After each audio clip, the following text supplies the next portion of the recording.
Hurricane Katrina has made landfall now on the southern Louisiana coast, just east of Grand Isle, Louisiana. The governor of Louisiana said today that she is considering the remarkable step of evacuating the remaining residents of New Orleans. Flooding here is getting worse after waters from Lake Pontchartrain broke through a levee. HANO is the largest affordable housing provider, not just in New Orleans, but in the state of Louisiana. The apartments that we was living in started getting so bad with the mold and the mildew, not having hot running water and the big rats and stuff like that. You know, the former St. Bernard was the most impacted of the public housing communities from Katrina.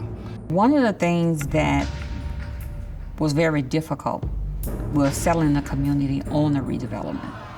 And the key for us was to get them to understand that there was too many people on the property, that we were living too close to one another. With my grandmother and grandfather, that was 16 people in a 3-bedroom projects. No, we had some families that was fighting against it. This fight started inside the chamber long before council members voted to tear down the housing developments. Because they was like, oh, why is, we got to look different because the bricks protected us. And the vote is now over, and the council says tear down the developments. Plus, it was almost like a prison, and there was a big push and a fight and protests and all of that stuff. I'm an entrepreneur, entertainer, professional athlete.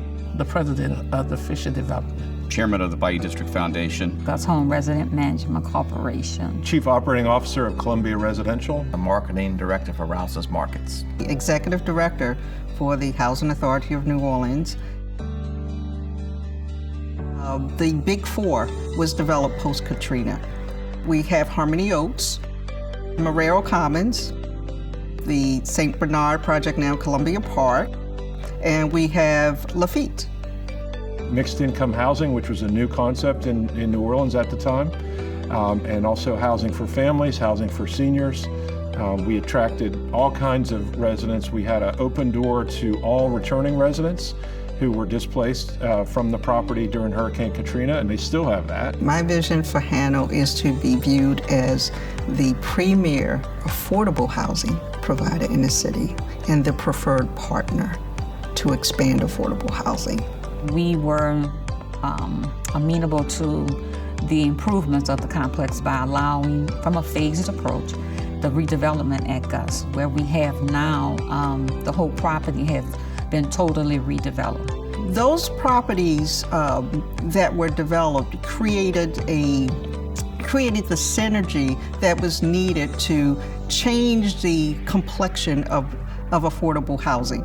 One time we were just sectioned off because, oh, that's the project, but now they can't say that. It's a community. It's kind of like a live, work, play type of atmosphere now. Transportation systems and parks and recreation, entertainment. They had sent us to Detroit, they had sent us to Chicago and Houston and Atlanta to see some properties. So in November of 2005, went to Eastlake at the behest of Charlie Yates, a mutual friend from Atlanta, to really look and understand the Eastlake model and how they had worked to change the cycle of poverty in a former public housing community. Like, whoa, this is public housing? Okay.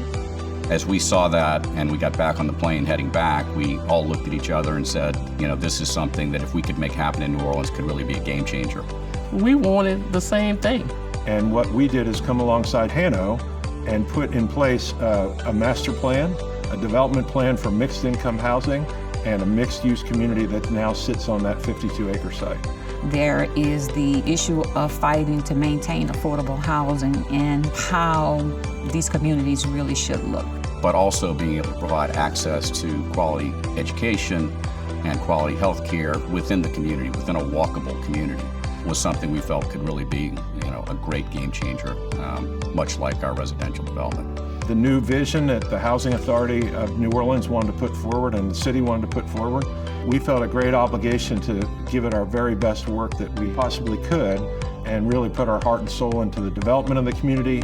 Get people in a better place in life. For us, with housing, it's satisfying that basic need first. That provides the foundation for people. safety, security, shelter. They need to have that basic foundation before they can become their better self. I'm just a kid from New Orleans that had an opportunity to chase his dreams and his goals and travel the world, be successful, and never forget where I came from. I asked him if he needed help or assistance with anything. They had an area to offer some groceries for their senior citizens who lived in the facility, but who didn't have transportation to get out to the stores. And when you talk about older people with wisdom that just love their family. I mean, groceries is what we do, and so we automatically said, sure, we can absolutely help you. People don't realize, you know, when we look at New Orleans, we look at a place to where people come from struggle and pain, but we able to overcome it with love and in the community and the people around. That's how you support the community, and they in turn, they support you. Where I came from, it was always about helping someone else. Do something about things. Not just sit there and lie idle. If you see a problem, if you see an issue, do something about it.